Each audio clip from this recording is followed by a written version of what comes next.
Hyperthermia hyperthermia क्या है? जब हमारी बॉडी के अंदर इन्फेक्शन प्रेजेंट नहीं है, ठीक है। किसी पर्सन को इन्फेक्शन नहीं हुआ है, लेकिन उसका क्या है, टेम्परेचर जो है वो इंक्रीज़ हो रहा है। अब आप बोलोगे कि इन्फेक्शन नहीं है, फिर टेम्परेचर कैसे इंक्रीज़ हो रहा है? टेम्परेचर इंक्रीज़ किस वजह से हो रहा है? हो सकता है कि जो पर्सन है वो कैसी जैसे कोई फैक्ट्रीज होगी, ठीक है, जहाँ पे एटॉमिक रेज वगैरह होती है, या फिर कोई ऐसे स्टील प्लांट में कोई काम कर रहा है, ठीक है, या कि एनवायरमेंटल फैक्टर हो गए, कोई बहुत ज़्यादा धूप में खड़ा हुआ है, उसकी वजह से जो है बॉडी का जो टेम्परेचर इंक्रीज़ हो रहा है, उसको हम क्या बोलेंगे? हाइपर थर्मिया। लेकिन पेशेंट में क्या है, प्रेजेंट नहीं है कोई भी इन्फेक्शन, ठीक है। तो so body temperature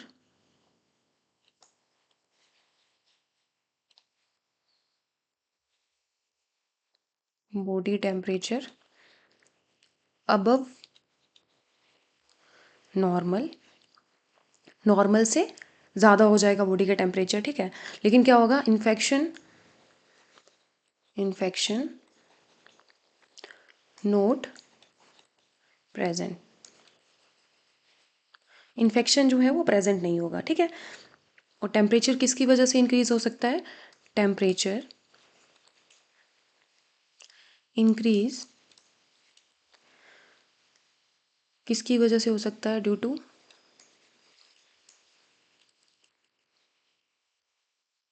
environmental environmental factors हो सकते हैं, या फिर कोई पर्सन जो है वो काम कर रहा है किसी working in working in atomic rays, steel plant,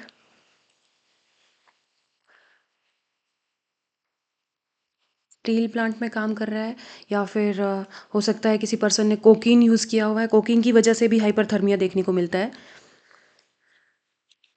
cocaine users, और आपके या फिर आईसीपी इंक्रीज हो रहा है, ठीक है, due to increase ICP, intracranial pressure जो है वो इंक्रीज हो रहा है। ऐसी सिचुएशन में भी हमें देखने को मिलता है हाइपरथर्मिया। इसी के अंडर हम पढ़ते हैं हीट एग्जॉशन।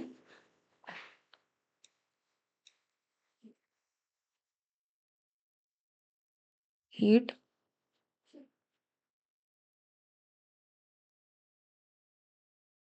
हीट एग्जॉशन, इसमें क्या होता है कि आपका टेम्परेचर जो है वो 103 डिग्री फ़ारेनहाइट तक चले जाता है, ठीक है।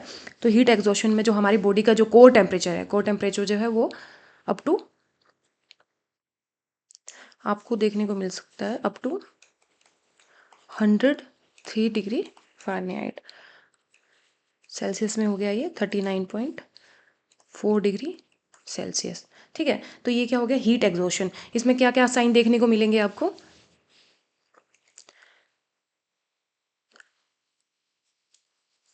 क्या क्या साइन आपको देखने को मिलेंगे हीट एग्जॉशन में? पर्सन जो है, तो जो पर्सन है उसमें क्या दिखेगा हमें? जो साइन एंड सिम्टम है, उसका हार्ट रेट, रेस्पिरेशन रेट जो है वो इंक्रीज हो जाएगा, ठीक है। पेशेंट में हमें टेकिकार्डिया, टेकीपीनिया देखने को मिलेगा, और मसल्स एक होगी उसको, ठीक है। और पेशेंट कंप्लेंट करेगा सिनकोप का, या फिर हेडेक होगा पेशेंट को, और बहुत ज़्यादा स्वेटिंग आएगी, ठीक है। तो जो पर्सन है उसको वीकनेस, नोजिया, वॉमिटिंग देखने को मिलेगा, और पर्सन कंप्लेंट करेगा सिनकोप की,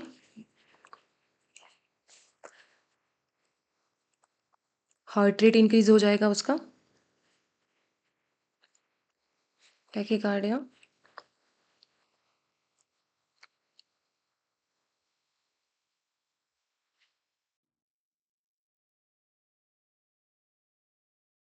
टैकीपीनिया,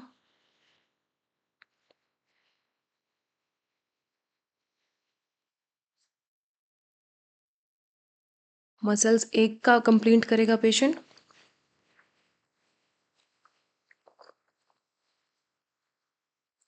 और क्या हो सकता है? हेडेक हो सकता है, और बहुत ज़्यादा स्वेटिंग होगा।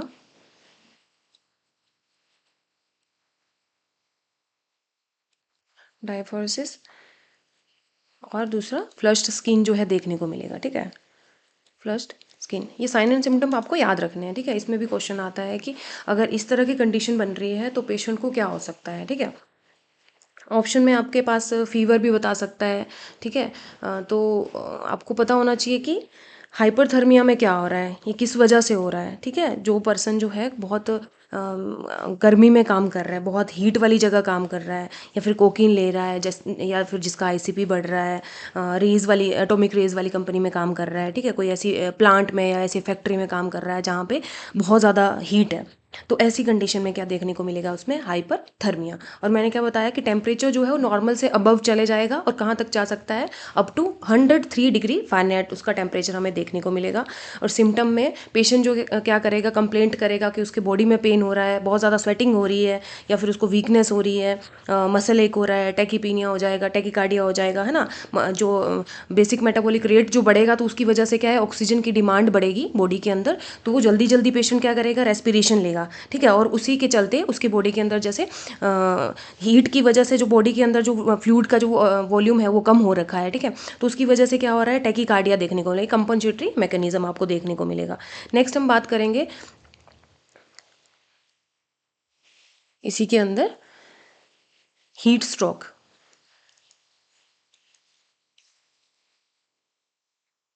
हीट स्ट्रोक, हीट स्ट्रोक मतलब जैसे कि आपने सुना होगा लू लगना, ठीक है। तो हीट स्ट्रोक को क्या बोलते हैं हम? लू लगना।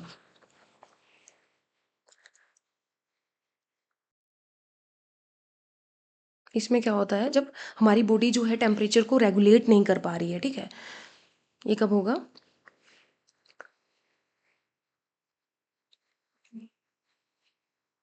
occurred when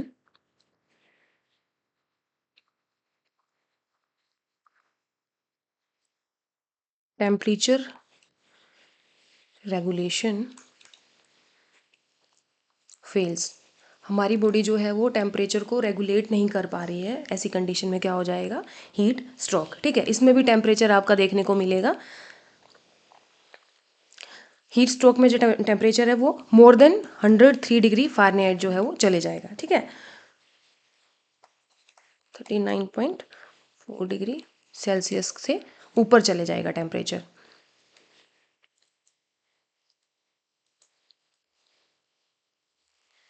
ठीक है, तो ये हो गया हीट स्ट्रोक। अब इसमें हमें क्या साइन एंड सिम्टम देखने को मिलेंगे? साइन एंड सिम्टम की बात करें तो इसमें क्या होगा, आपकी जो पल्स है वो रैपिड और स्ट्रोंग आपको फील होगी, ठीक है। बहुत जल्दी जल्दी जो है वो पल्स आपको फील होगी। और इसमें थ्रोम्बिंग हेडेक होगी। थ्रोम्बिंग हेडेक मतलब जैसे कि माइग्रेन वाले पेशेंट में आपने सुना होगा कि बताता है कि मेरे सिर में ऐसा लग रहा है जैसे मतलब बहुत ज़्यादा सिर दर्द हो रहा है, और मुझे मेरी धड़कन सुनाई दे रही है, जैसे पल्सेशन जैसा फील हो रहा है, ठीक है। तो ये मतलब सीवियर, बहुत सीवियर पेन होता है इसमें, अगर आपका टेम्परेचर जो है वो बहुत 103 डिग्री से ऊपर चले जाएगा, ठीक है। या फिर आपका टेम्परेचर जो 103 के बाद जो है और ज़्यादा बढ़ता जा रहा है, तो पेशेंट में जो है डिलीरियम, कन्फ्यूज़न, और पेशेंट का जो जजमेंट है वो इम्पेयर हो सकता है। पेशेंट जो है यहाँ तक कोमा में भी जा सकता है, ठीक है। तो हीट स्ट्रोक में हमें क्या देखने को मिलेगा?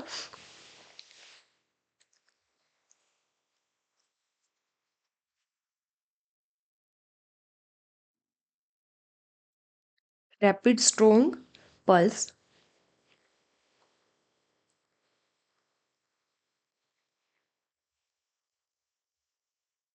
रैपिड स्ट्रोंग पल्स,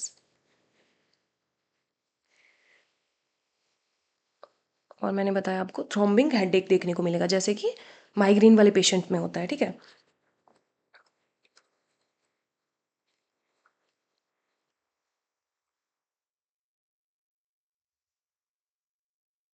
थ्रोम्बिंग हेडेक देखने को मिलेगा। जैसे जैसे टेम्परेचर ज़्यादा इंक्रीज होगा तो पेशेंट में क्या देखने को मिलेगा आपको? Delirium, confusion,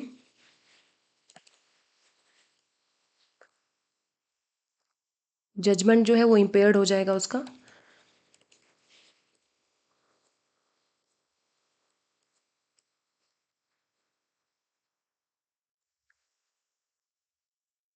impaired judgement, patient जो है वो थका थका सा फील करेगा।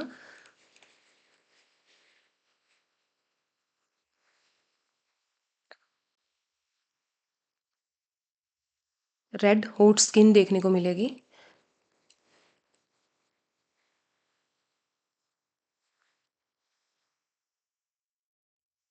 डिजीनेस देखने को मिलेगा। और यहाँ तक क्या हो सकता है पेशेंट को, सीजर तक आ सकता है। ठीक है, सीजर, और पेशेंट जो है वो कोमा में जा सकता है अगर बहुत ज़्यादा टेम्परेचर जो है वो इंक्रीज़ हो रहा है। ठीक है, एक बात आपको याद रखनी है, जैसे मैंने आपको बताया हीट एग्जॉशन में हमने क्या पढ़ा था कि बहुत ज़्यादा हैवी स्वेटिंग होगी। ठीक है, अब दोनों में हम कंपेयर करें हीट एग्जॉशन और हीट स्ट्रोक में, ठीक है, तो आपको जो हैवी स्वेटिंग जो है वो दिख रही है जो हीट एग्जॉशन में, लेकिन यहाँ की हम बात करें तो यहाँ पे क्या हो सकता है, हीट स्ट्रोक में जो पर्सन है उसकी बॉडी जो है वो स्वेट नहीं बना पा रही है। ठीक है, तो हीट स्ट्रोक में और इसमें क्या डिफरेंस मिलेगा आपको कि बॉडी जो है वो स्वेट नहीं प्रोड्यूस कर पा रही है, और जो टेम्परेचर है वो भी हमने पढ़ा कि हीट एग्जॉशन में तो 103 डिग्री फ़ारेनहाइट तक चले जाएगा। ठीक है, टेम्परेचर, लेकिन हीट स्ट्रोक में क्या हो सकता है, मोर देन 103 डिग्री फ़ारेनहाइट जो है पर्सन का जो टेम्परेचर है वो चले जाएगा, यहाँ तक कि 106 डिग्री फ़ारेनहाइट तक वो आप टेम्परेचर जा सकता है। इसी की वजह से तो हमें ये ज़्यादा सिम्टम्स जो है, साइन एंड सिम्टम देखने को मिल रहे हैं कि पेशेंट जो है वो कोमा में जा सकता है। ठीक है, या फिर पेशेंट जो है वो परमानेंटली डिसेबल भी हो सकता है, उसको उसकी डेथ भी हो सकती है। ठीक है, इतना ज़्यादा टेम्परेचर होने की वजह से क्या हो सकता है, पेशेंट जो है परमानेंटली डिसेबल भी हो सकता है या फिर उसकी डेथ भी हो सकती है। तो यहाँ पे एक बात आप ये स्टार बना के लिखिएगा कि यहाँ पे हीट स्ट्रोक में हमें क्या देखने को मिल रहा है।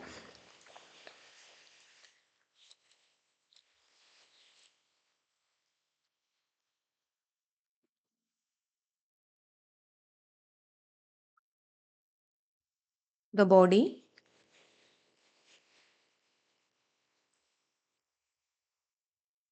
Is not able to sweat. ठीक है, बॉडी जो है वो स्वेट प्रोड्यूस नहीं कर पा रही है, स्वेट नहीं बना पा रही है। ठीक है, ये चीज़ आपको याद रखनी है। और दूसरा जो टेम्परेचर है, टेम्परेचर मैंने आपको बताया कि एक्सीड हो सकता है टेम्परेचर में रीच्ड, टेम्परेचर में रीच कितना हो सकता है, 106 डिग्री फ़ारेनहाइट तक चले जाएगा। ठीक है, 106 डिग्री फ़ारेनहाइट। और दूसरा क्या देखने को मिल सकता है, अगर अगर हमने जल्दी से पेशेंट को ट्रीटमेंट नहीं दिया, ठीक है, if rapid rapid treatment note given, तो क्या हो सकता है, परमानेंट क्या हो सकता है, डिसेबिलिटी।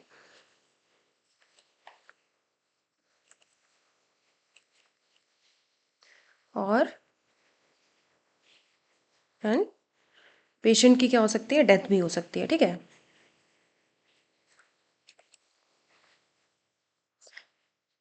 तो ये हो गया आपका हीट एग्जॉशन और हीट स्ट्रोक। ठीक है, कैसे हो रहा है, क्या क्या सिम्टम, साइन एंड सिम्टम आपको देखने को मिल रहे हैं। ठीक है, कैसे आपको डिफ्रेंशिएट करना है। ठीक है, अब हम आगे पढ़ेंगे मैनेजमेंट के बारे में, इसको मैनेजमेंट कैसे करना है। मैनेजमेंट में हम क्या करेंगे, सबसे पहले तो हमें क्या करना है, जो भी पर्सन जिस भी एरिया में काम कर रहा है, जो हज़ारियट्स एरिया है, ठीक है, जहाँ पे जो या फिर पॉजिटिव एनवायरनमेंट है जिसकी वजह से उसको स्ट्रोक हो रहा है या फिर हीट स्ट्रोक हो रहा है या फिर हीट एग्जॉशन हो रहा है, उस एरिया से हमें उसको क्या करना है, रिमूव करना है। सबसे पहला काम यही रहेगा। ठीक है, देन उसके बाद क्या करेंगे, हम ABC फॉलो करेंगे। सबसे पहले क्या करेंगे, फिर एयरवे जो है उसका मेंटेन करेंगे। उसके बाद क्या करेंगे, उसके IV फ्लूइड्स वगैरह हो गया पेशेंट को, क्योंकि डिहाइड्रेशन हो रहा है गर्मी की वजह से। ठीक है, जो हीट है उसकी वजह से क्या हो रहा है, पेशेंट के अंदर डिहाइड्रेशन हो रहा है, तो हम क्या करेंगे, उसका ओरली जो है, ओरली या फिर IV फ्लूइड्स के थ्रू जो है आप उसका जो हाइड्रेशन स्टेटस है उसको मेंटेन करेंगे। बाकी हम क्या यूज़ कर सकते हैं इसमें, कूलिंग ब्लैंकेट्स आते हैं इसके लिए, फिर अल्कोहल बाथ आता है। अल्कोहल बाथ जो है उसको हम नॉर्मली यूज़ नहीं करते हैं, क्योंकि उसकी वजह से क्या हो सकता है, अल्कोहल पॉइजनिंग भी हो सकती है, ठीक है। उसकी जगह हम यूज़ कर सकते हैं जो आइस पैक्स वगैरह रहते हैं, उसको यूज़ कर सकते हैं। ड्राई लिप्स के लिए हम यूज़ कर सकते हैं वाटर सॉल्युबल जो लुब्रिकेंट्स आते हैं, उनको यूज़ कर सकते हैं, या फिर स्पॉन्ज बाथ जो है हम पेशेंट को दे सकते हैं, क्योंकि अपने को क्या करना है, कुल मिला के उस पेशेंट का जो टेम्परेचर है उसको कम करना है, ठीक है। फ़ैन यूज़ कर सकते हैं, या टैपिड वाट जो टेप सॉरी टेप वाटर जो रहता है उसको भी हम यूज़ कर सकते हैं। तो मैनेजमेंट में हम देखेंगे, मैनेजमेंट में सबसे पहले क्या करेंगे,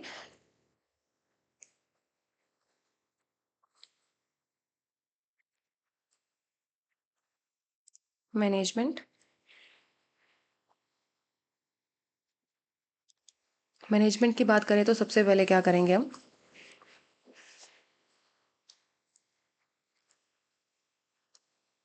रिमूव पेशेंट फ्रॉम हजार्डियस, और जिसकी वजह से जो भी एनवायरनमेंट है, और पॉजिटिव एनवायरनमेंट, ठीक है, वहाँ से उसको क्या करेंगे, पहले रिमूव करेंगे, ठीक है। नेक्स्ट हम क्या करेंगे, उसके बाद आपका काम है मेंटेन एयरवे, पेशेंट का जो एयरवे है उसको मेंटेन करेंगे। देन नेक्स्ट क्या करेंगे,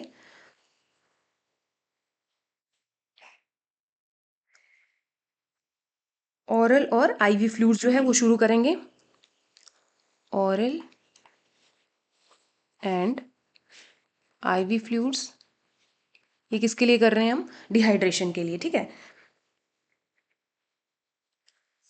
नेक्स्ट आप क्या कर सकते हो, कूलिंग ब्लैंकेट्स आते हैं, cooling blanket that circulate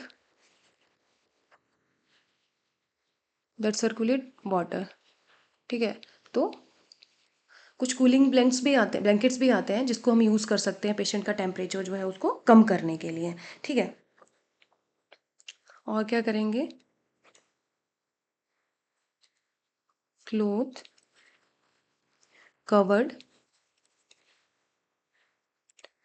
covered ice packs, ये भी यूज़ कर सकते हैं, या फिर वाटर सॉल्युबल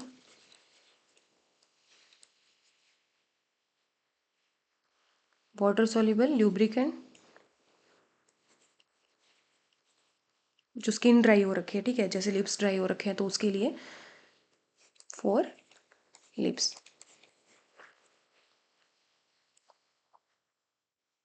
और क्या कर सकते हैं हम, स्पॉन्ज बाथ यूज़ कर सकते हैं,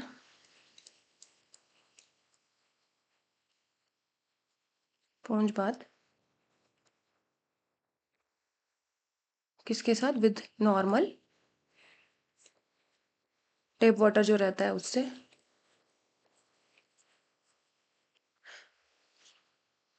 और फैन यूज़ करेंगे रूम का, ठीक है।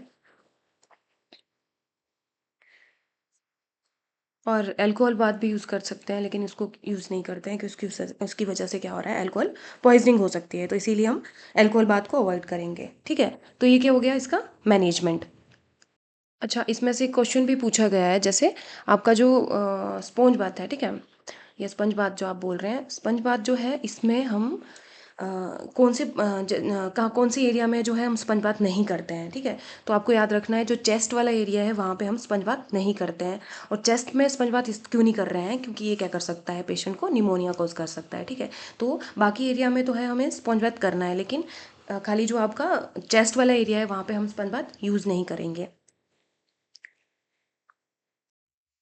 तो हमने पढ़ा हाइपरथर्मिया के बारे में, ठीक है, जिसमें कि हमारी बॉडी का जो टेम्परेचर है नॉर्मल टेम्परेचर से इंक्रीज़ हो जाएगा। और कैसी कंडीशन में, पेशेंट को इन्फेक्शन नहीं है लेकिन फिर भी बॉडी का टेम्परेचर जो है वो इंक्रीज़ हो रहा है, और उसके लिए पॉजिटिव जो आपका जो एनवायरनमेंट हो सकता है, या पेशेंट का जो है, आपको बताया कि कोई किसी प्लांट में काम कर रहा है, ठीक है, एटॉमिक रेज जहाँ पे है, या फिर कोई कोकीन यूज़ कर रहा है, या फिर पेशेंट पर्सन जो है उसका आईसीपी इंक्रीज हो रहा है, ऐसी कंडीशन में क्या हो सकता है, हाइपरथर्मिया जैसी कंडीशन बन सकती है। इसी के अंडर हमने पढ़ा हीट एग्जॉशन और हीट स्ट्रोक, ठीक है, और साथ के साथ इसका मैनेजमेंट।